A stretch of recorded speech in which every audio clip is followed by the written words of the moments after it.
Менің есімім Айболат. Мен Алматыда тұрамын. Енді мен сіздерге өте керемет бір ақпарат бергім келіп тұр. Бұл қазіргі уақытта өте қажетті, өте керекті ақпарат. Осы ақпаратты естіп алған адамдар Европа, Америкада пайдаланып жатыр, іске асырып жатыр. Осы ақпаратты естіп алып, өте көп ақша тауып жатыр. Әрине, бұл ақпаратты берудің алдында достар, сіздерден 3 сұрақ қойғым келеді. Бірінші сұрақ: сіздің автокөлігіңіз болса, 5-ші бағын тегін заправка жасағыңыз келе ме? Екінші сұрақ: сіздің 1000 теңгені 5000 теңгеге ауыстырғыңыз келе ме? Үшінші сұрағым: араңызда 2 адам табыла ма? Тура солай 1000 теңгені 5000 теңгеге дайын болып тұрған адам ауыстыратын. Әрине, осы 3 сұраққа иә деп бәрі жауап беріп жатыр. Жоқ деп жауап берген бір адам көрген жоқпын. Енді ол не туралы әңгіме? Бұл Be-Eco Fuel Tabs деген жаңадан шыққан өнім, американский компания, Be-Epic жаңа айтып жатқан компаниямызда. Ол өте керемет өнім.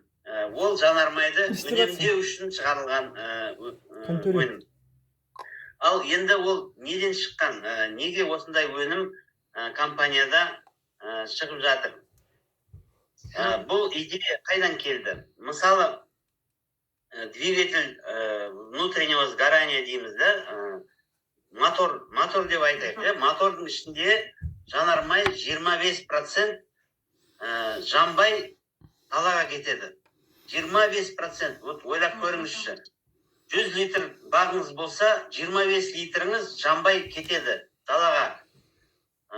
Ол неліктен болады? Негізі мына молекула, топливаның молекуласы, жанармайдың молекуласы әртүрлі болады. Біреуі ұзын, біреуі қысқа, біреуі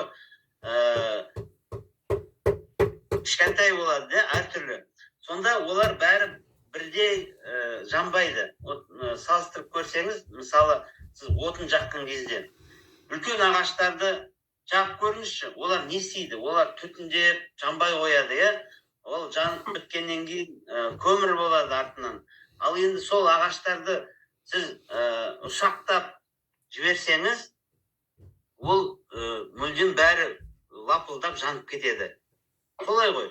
Енді сол идеяны алып, жаңағы 25% жанбайтын жанармайды қалай жағып жіберуге болады деп, компанияның осы американский ғылымдар, Америкадағы ғылымдар осындай өнім шығарды. Бұл катализатор. Бұл катализатор не істейді? Жанармайдың молекуласын кішкентай бөлшектерге бөліп тастайды, ертіп жібереді дейміз да, жанармайды. Ол жанармай әрине 95-98% жанып кетеді. Сондықтан осы идея, осы неден идея алынып, осындай керемет өнім шығарды. Бұл өнім жаңағы айта кетейін, Be-Eco Fuel Tabs деген, ол не істейді? Жаңағы жанбайтын майды, жанармайды жағып жібереді біріншіден, содан үнемдеу шығады. Екіншіден, бұл өнім двигательдің құрамдарын тазартады. Негізі жанбай кеткен жанармай, ол күйе болып, жаңағы двигательдің құрамдарын қарайтып жібереді. Свеча болсын, поршень дейміз, жаңағы неше түрлі құрамдары бар ғой. Соның бәрі қап-қара болып қалады. Ол жанбай жатқан жанармай өйстіп қап-қара жасап жібереді. Свеча, поршень жаңа көрсетіп жатыр ғой. Форсунки дейді, неше түрлі құрамдары двигательдің. Соның бәрі осындай қап-қара болып қалады уақыт өткеннен кейін. Бұл өнім оны тазартып шығарады. Тап-таза қылып шығарады. Біріншіден, двигателіңіздің уақыты ұзарады. Сондықтан мына өнімді пайдаланған адамдар автокөліктері көп уақытқа созылады, иә. Ресурс дейміз ғой, ресурсы ұзартамыз ресурсты. Сондықтан бұл маған да сұрақ қойып жатыр. Бұл өнімді пайдаланған кезде двигательге жаман болмай ма деп. Әрине, ешқандай зияны тимейді да. Менде 2 көлігім бар. Бір көлік, мысалы, 9 жыл болған Suzuki Grand Vitara, екінші көлігім былтыр салоннан сатып алғанбыз. Судай жаңа автокөлік қой, Mitsubishi Outlander деген. Енді осы өнімді 2 көлікке де пайдаланып жатырмын. Жаңа машинаға салған кезде оның күші көбейеді, газды басқан кезде ұшады. Сосын осы өнімді пайдаланған кейін үнемдеу одан да көп, мысалы, екінші машинадан. Екінші машинаны, екінші көлікті. Suzuki 9 жыл болған көлік қой. Оған да пайдаланып, басында содан бастадым. 1-2 баққа салған кезде онша байқамадым да үнемдеу қандай шығатынын. Ал енді 3-4 рет салған кезде осы өнімді уже үнемдеу шыға бастады. Ал енді компанияның сертификаттары бар. Осы үнемдеуге көп сертификаттар. Америкалық институт нефти, мұнай институтынан тексерілген, жаңағы екінші агенттік табиғатты тексеретін агенттер бар ғой, агенттік. Содан да тексерілген. Негізі мына өнім жаңағы жанбай кеткен жанармай далаға кетті деп айттым ғой, ол әрине атмосфераны бұзады. Біздің Алматыда, мысалы, таңертең шыққан кезде 600 мың машина көлік шығады, иә. Олар әрине осындай түтін шығарады. Сондықтан мына Алматыда әрине бәрі осыны пайдаланып жүрсе, біздің экологиямыз тазартады. Алматыда вообще демалуға оңай емес, да. Біз осындай смог дейді. Осының смогпен демалып жүрміз таңертеңнен кешке дейін 600 машина тоқтамай жүре береді. Сондықтан осы өнімді пайдаланған кейін қаламызда тазарады. Бұл енді керемет өнім. Енді көбісі сұрайды, ондай өнімдер көп қойым, магазинде сатылады, неше түрлі присадкалар бар деп айтатындар бар. Бірақ мына өнім ешқандай присадкаге қатынасы жоқ. Присадкалар олар октановый числоны өзгертеді, да? Мынау өнім неңізді, жанармайыңызды ертіп жібереді, кішкентай бөлшектерге бөліп тастайды, ол сіздің жанармайыңыз түгелдей мүлдем жанып кетеді. Сондықтан экологияға да жақсы, әрине үнемдеу болады. Енді үнемдеу қалай болатын мен сіздерге түсіндіріп өте кетейін. Мына өнімнің ішінде пакеттік дейміз ғой, мына пакеттің ішінде 5 талы бар. 5 тал таблетка. Ол бір таблеткасы 100 литр бензинге арналған. Енді 5 талымыз 500 литрге арналған. Енді сіздің көліктің бағы 50 литр болса, онда жарты таблеткасын салып жібересіз. Ол әртүрлі автокөлікке арналған. Дизельный жанармай болса, дизельге де жарай береді. Бұл газбен жүретін автокөлікке де жарай береді. Оны 4-ке бөліп, кішкентай газдың несі болады, тез салатын жері.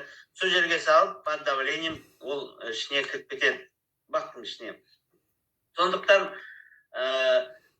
қанша, мысалы, экономия үнемдеу қанша шығады? Бір бақтан, мысалы, сіз 100 литрлік бақ болса, 25 литр сізден артық қалады деген сөз, да? 25 литрге сіздің көлігіңіз 100 шақырымнан 200 шақырымға шейін артық жүреді.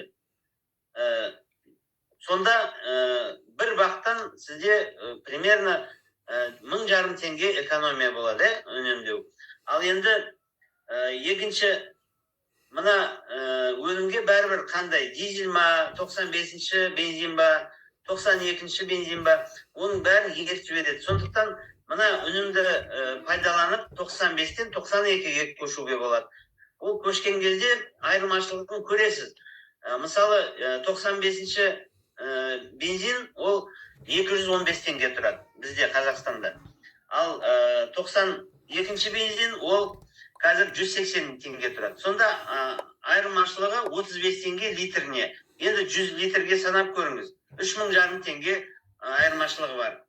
Артық, сізде экономия сонда 100 литрге 3,5 теңге сақтап қаласыз қалтаңызда, бюджетіңізде. Жаңағы әрбір бактан сізге где-то 2,000 теңге экономия болады. Сол енді 4 бактан 8,000 теңге шығады ғой.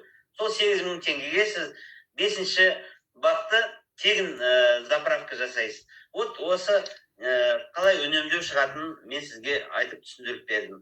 Бұның бағасы мысалы мынандай пакет, ішінде 5 тал бар, 500 литрге арналған, 14,000 теңгемен санағанда 14,000, ал енді доллармен біз интернет магазиннен заказ береміз ғой, бізге Америкадан келеді.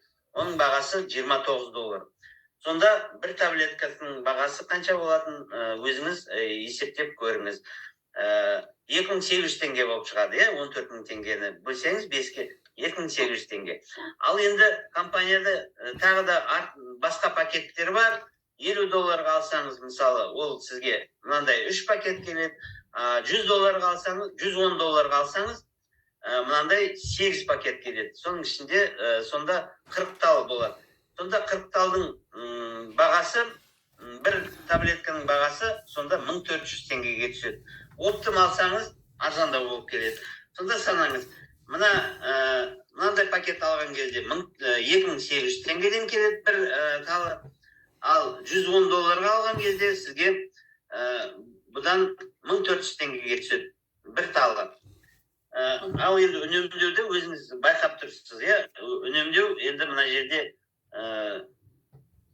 50 литр бакқа, мысалы, 700 теңге деп санайсыз, 700 теңгенің жарты таблетка 700 теңге болып шығады. Соны бакқа салған кезде сізде мына 95-тен 92-ге көшкен кезде экономия жаңағы 25 литр, 100 литр бактан 25 литр сізде экономия болып қалады. Сонда сіз жаңа мен айтқан 1000 теңгені 5000 теңгеге ауыстыратын боласыз. 1000 теңгелік мысалы өнім 1000 теңге тұрса, сіз 5000 теңге сақтап қаласыз деген сөз. Сондықтан осы үнемдеу жаңа мен айтқан сұрағыма да жауап. 1000 теңгені 5000 теңгеге ауыстырғандай боласыз. Ол енді үнемдеу туралы айттым.